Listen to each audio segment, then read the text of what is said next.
Okay, buckle up. This isn't one of those neat little stories with a clear beginning, middle, and end.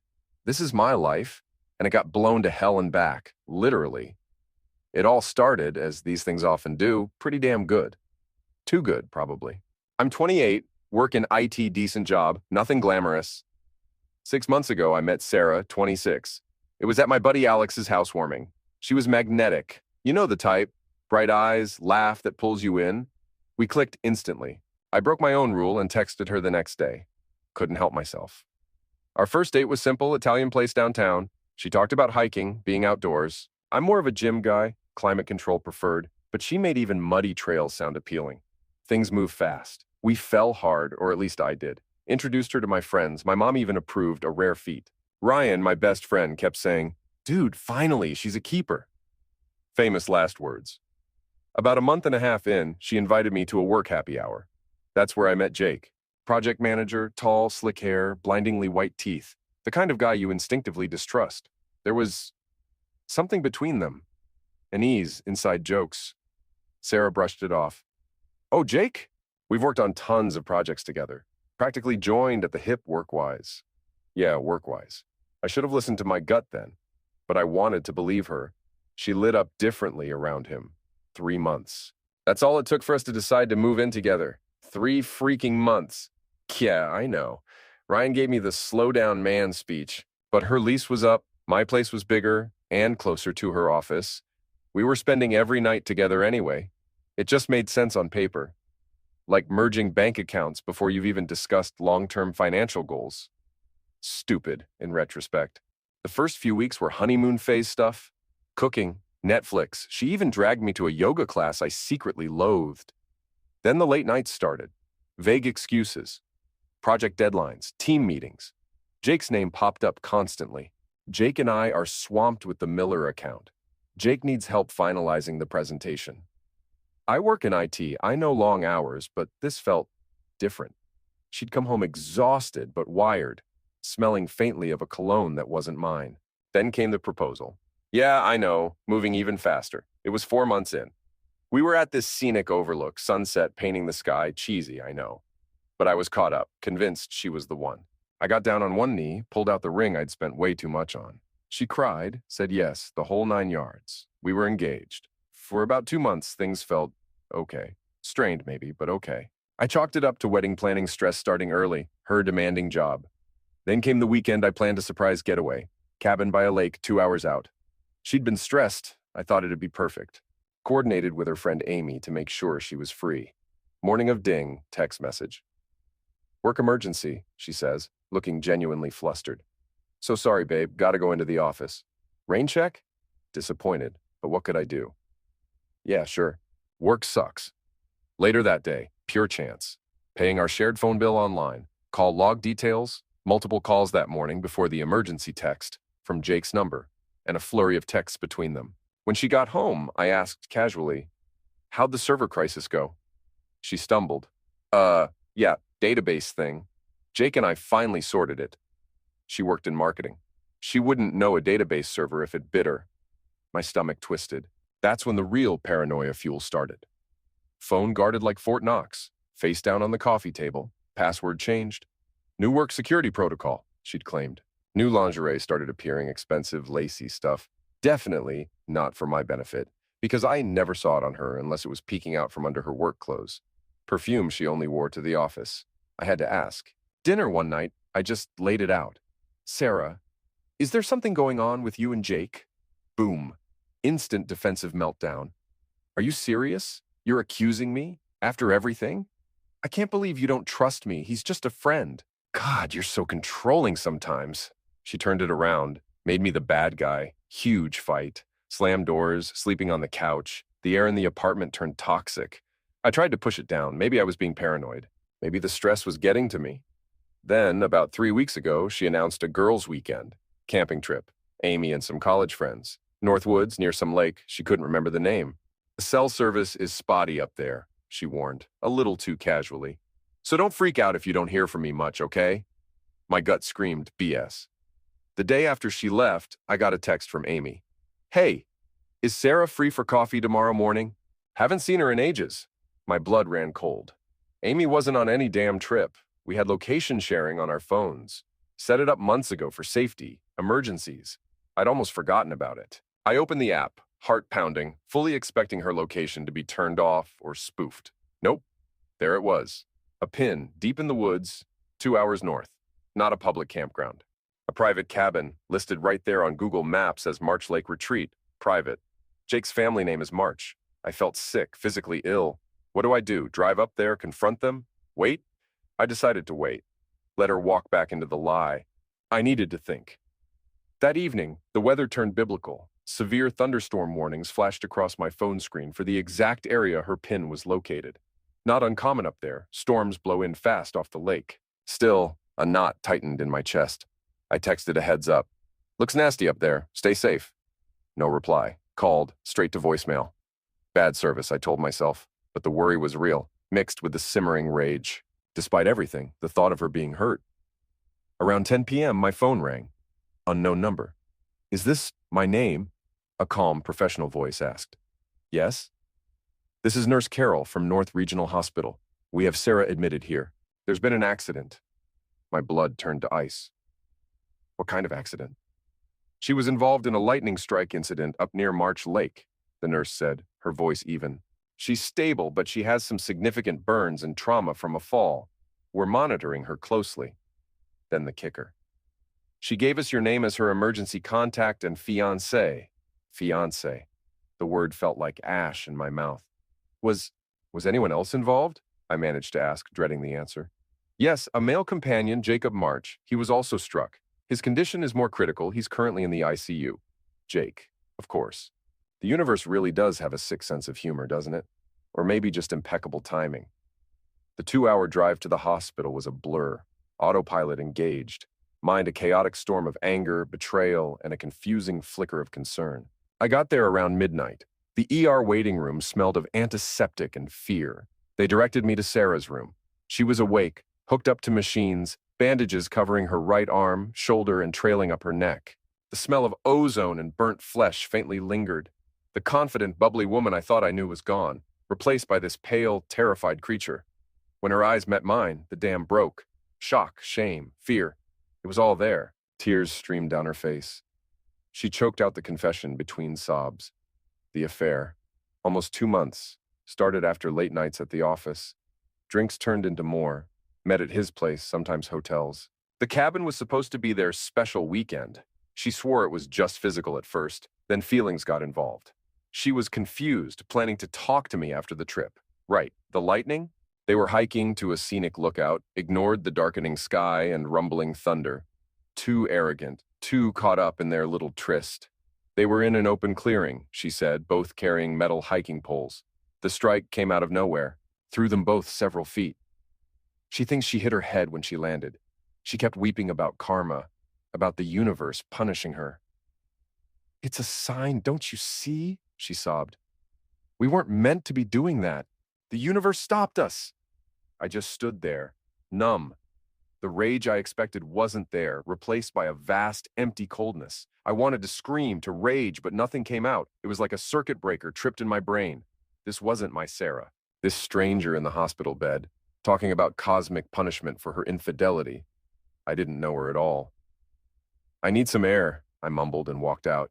I spent an hour in the sterile quiet of the hospital cafeteria, nursing a cup of burnt coffee, trying to process. What now? In the end, clarity cut through the numbness. I went back to her room. She looked hopeful for a split second when I walked in. Sarah, I said, my voice flat, devoid of emotion. When you get discharged, your things will be packed. I'll arrange for them to be dropped off wherever you're staying. We're done. The crying intensified. No, please. We can fix this. The lightning, it changed me. It showed me what's important. It's you. No, Sarah, I said, turning to leave. It showed me what's important, and it's not this. I drove back to my apartment. Spent the night boxing up her life, piece by painful piece. Every photo, every stupid little knickknack, a reminder of the lie I'd been living. I blocked her number, scrubbed her from my social media. Clean break. That's what I needed. A few days later, her mother called, a woman I'd never met, whose existence Sarah had downplayed. Apparently, Sarah gave her my number from the hospital. She pleaded. She's traumatized. She needs you. She made a mistake, yes, but she almost died. Don't abandon her now. With all due respect, Mrs.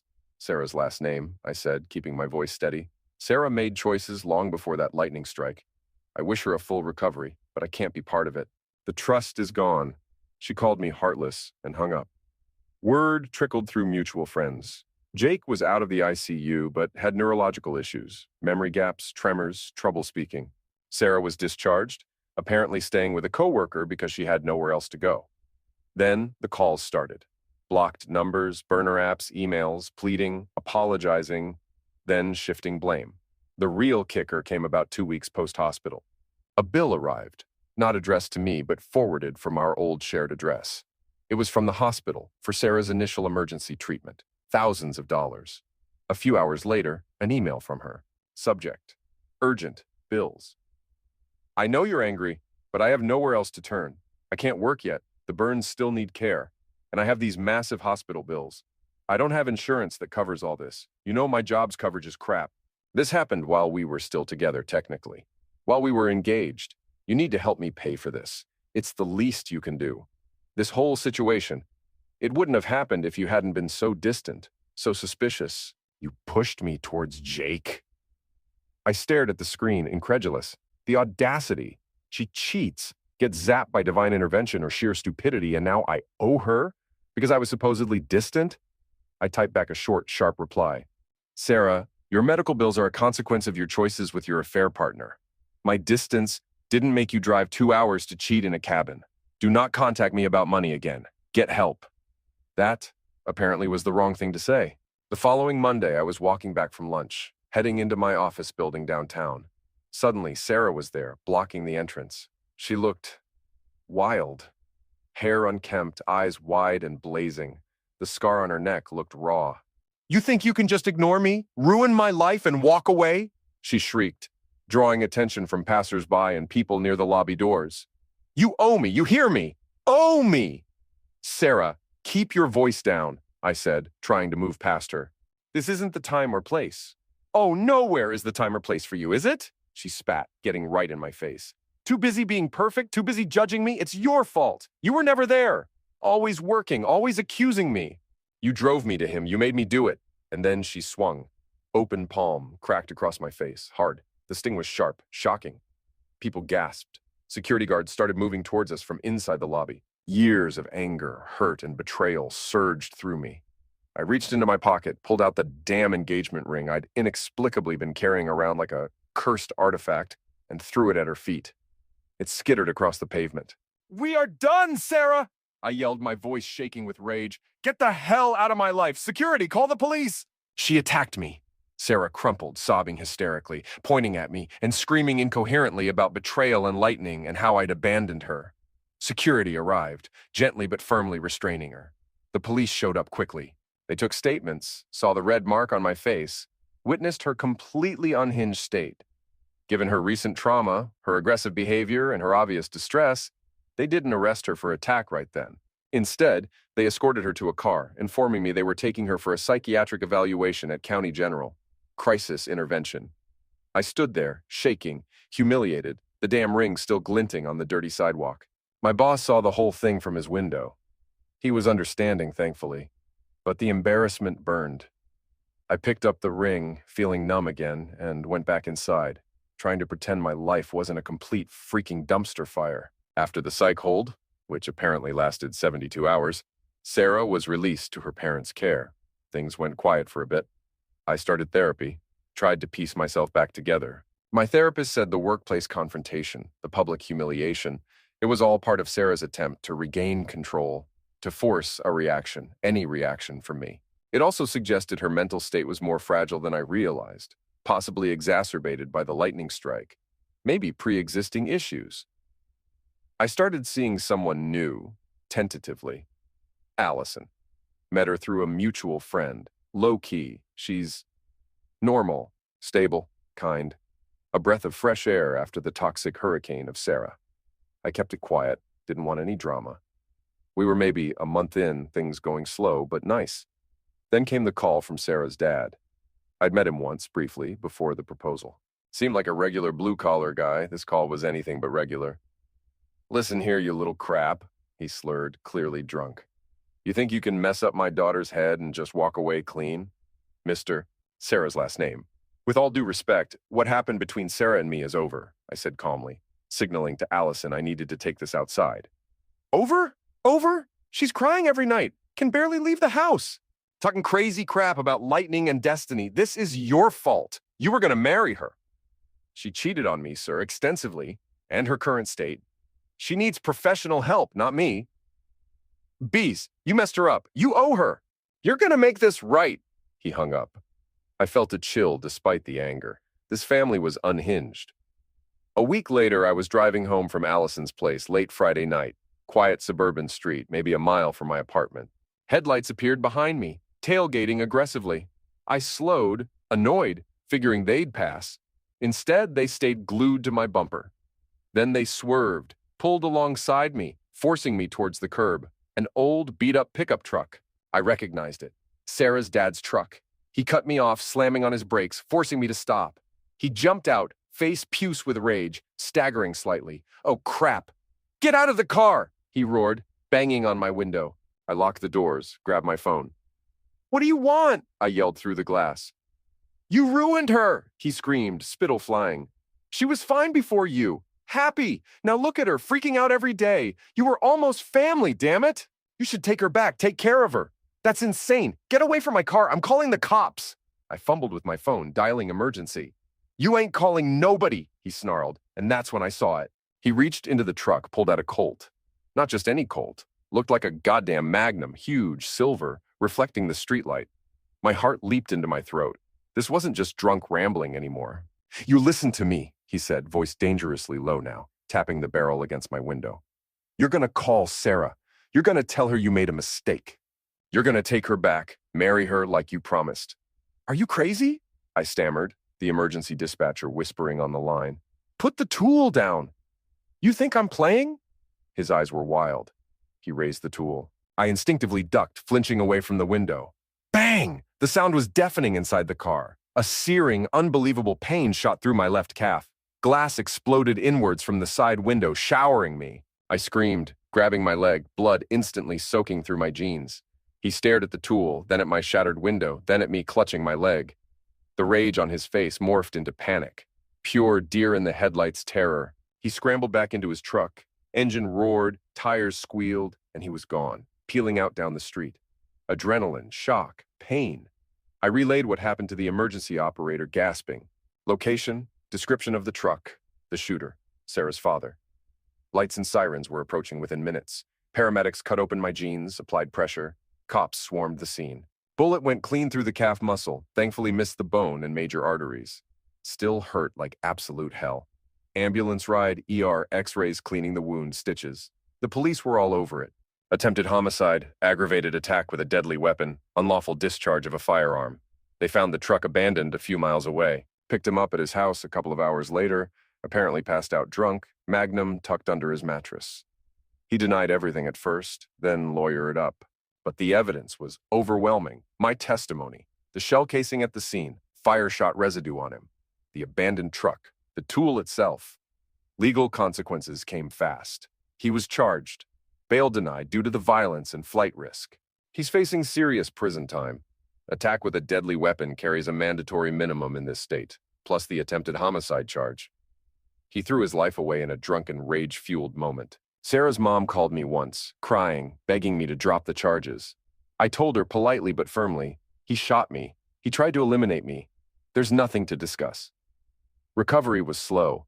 Physical therapy for the leg, more therapy for the head. Nightmares about the tool, the bang, the shattering glass. Allison was incredible through it all, supportive, patient, understanding. But the trauma, the sheer insanity of it all, it put a strain on us. How could it not? I thought maybe, just maybe, that was the end of the craziness. Father in jail awaiting trial, Sarah hopefully getting serious help under her mom's supervision. I was wrong. Last night, Allison was over. We were watching a movie, trying to have a normal evening. My leg was still aching, propped up on pillows. We heard a noise outside, a banging on the front door. Not a knock, a frantic pounding. I looked through the peephole. Sarah. She looked worse than ever, eyes darting around, muttering to herself. Go away, Sarah, I yelled through the door. I'll call the police. Open the door, she shrieked, her voice high-pitched and strained. We need to talk. You can't just leave me. We're connected. The lightning. Dad tried to help us. He knew. We belong together. You have to marry me. She sounds completely psychotic, Allison whispered, eyes wide with fear. She is, I said grimly, phone already in hand, dialing emergency again. Suddenly, the pounding stopped. Silence. Then a crash from the side of the house. She must have broken a window trying to get in, but the security bars held. Then we heard her screaming my name from the front yard. Allison went to the living room window, peered through the blinds. Oh my God, Allison gasped.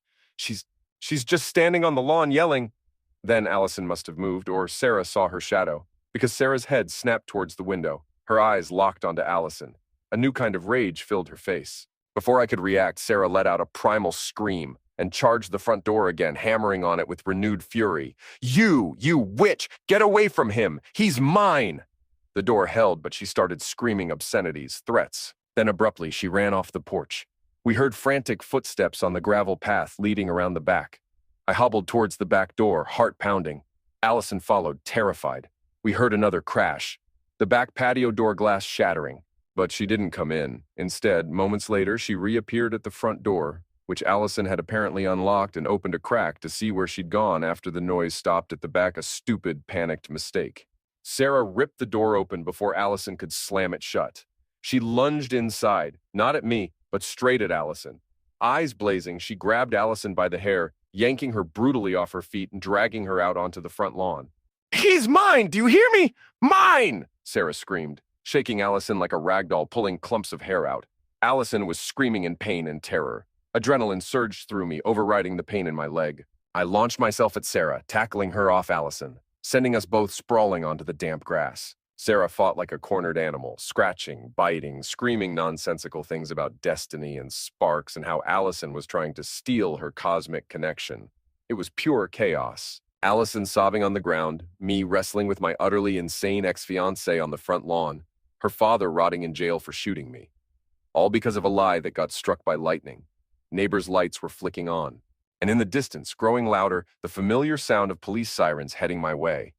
Again. This isn't a story with a neat resolution. This is my life now, and I have no freaking idea where it goes from here.